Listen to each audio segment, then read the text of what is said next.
Ready to go? Hello everybody, welcome to the fair, and I'm really excited about this presentation. And it came together very quickly. There was a fantastic article in the New York Times earlier this summer talking about the Venice Biennale, especially Shuvinai, Ashoona, what a standout her work is there. And fortunately, I found myself in Montreal very shortly thereafter, and I was able to connect with some tremendous sources for this work. And then in a greater stroke of luck, I was introduced to our guest speaker, William Huffman, who is really an expert on this material, on this artist. And for more than 25 years, William has functioned as an arts administrator, a curator, a writer, an educator, while developing an extensive local and international professional cultural network. He's worked with a number of organizations in Canada and beyond, developing strategies to more efficiently deliver creative learning initiatives and provide broader public access to the arts. More recently, he has been working between Toronto and the Canadian Arctic, and with the West Baffin Cooperative, creating enhanced local, national, and international opportunities for Inuit artists. So please welcome William Huffman. As Andrew mentioned, I am William Huffman, and yes, I work for the West Baffin Cooperative, and Shuvinai Ashoona is one of our artists. We work with about 125 artists in the Canadian Arctic.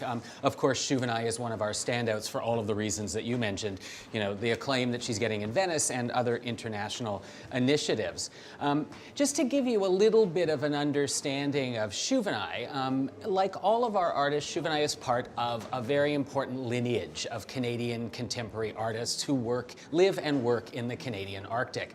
Our organization was established about 62 years ago in order to provide those artists with the resources and the encouragement to make that work. Like you imagine, in the Arctic, there are not a lot of artist resources. So really it is the cooperative, my organization, that has provided those means for artists to create that work.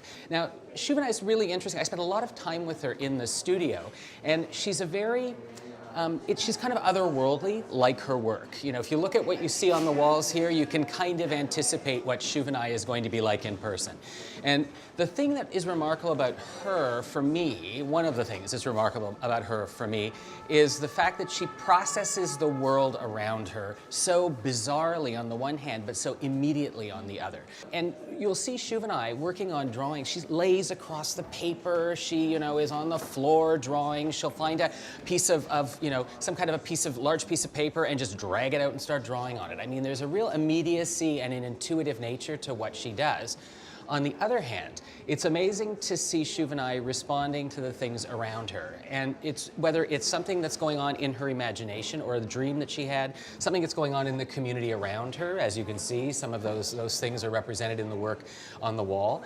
And she's equally invested in all of the themes that she approaches. And this is what I find kind of remarkable, is that you'll get these really sweet moments of, you know, Shuvinai representing a very traditional situation where this woman is wearing an amauti, which is the parka that the female will wear, and the kids are in the back. The children are right against the mother, so there's skin-to-skin contact. And so it's an important thing because that's when you know the kids are colic. There's something going on, they're uncomfortable, you know, whatever. And so, you know, of course it's going to factor very significantly in Shuvinai's work because it's a very important part of Inuit culture. You know, so there are those moments where you can see what's happening in your community, and some of it, again, is very lovely and touching. And then suddenly you get these really bizarre interpretations of what's happening in her community. It's interesting because, again, you kind of don't know what sparks Shuvinai, and you can't expect what's going to spark Shuvinai. Inuit art, as some of you may or may not know, was very prescribed for many years. The contemporary Inuit art that we're seeing now, like this, looks nothing like what Inuit art did in the early days. Dancing bears and, you know, loons and owls and igloos and polar bears. You know, not that she doesn't have polar bears in her work, but the polar bear happens to be wearing a red purse, you know. You know, I think that the artists, for me, in those long conversations with artists in the North, they were really looking for a departure point, you know, from what is the traditional iconography, what are the expectations, and how can we subvert those? And Shuvinai has been somebody who's done that very well. But there are these kind of interesting moments where she likes to crop the image, and so what you're seeing here is somebody holding probably a ptarmigan or a goose or something like that. But she loves pebbles and stones.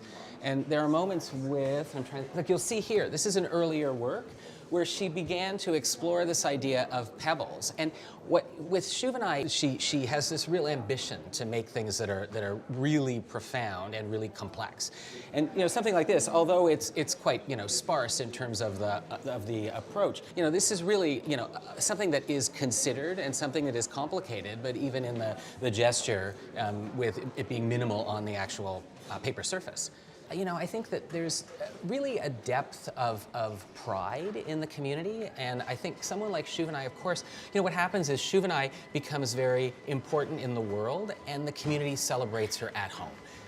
And I would say, because they're thousands of kilometers from the closest art center or contemporary arts community, they're not disconnected. And yes, life in the Arctic is complex, life in the Arctic is arduous, it is distant, it is isolated, but this is a community that knows exactly what's going on with their cultural production in the world. And that's been really the work of the cooperative for the past 62 years. No, hey, my pleasure. And this has been a real thrill, and congratulations, to everybody on what a successful, fair. I've had the opportunity I was here yesterday for the press opening.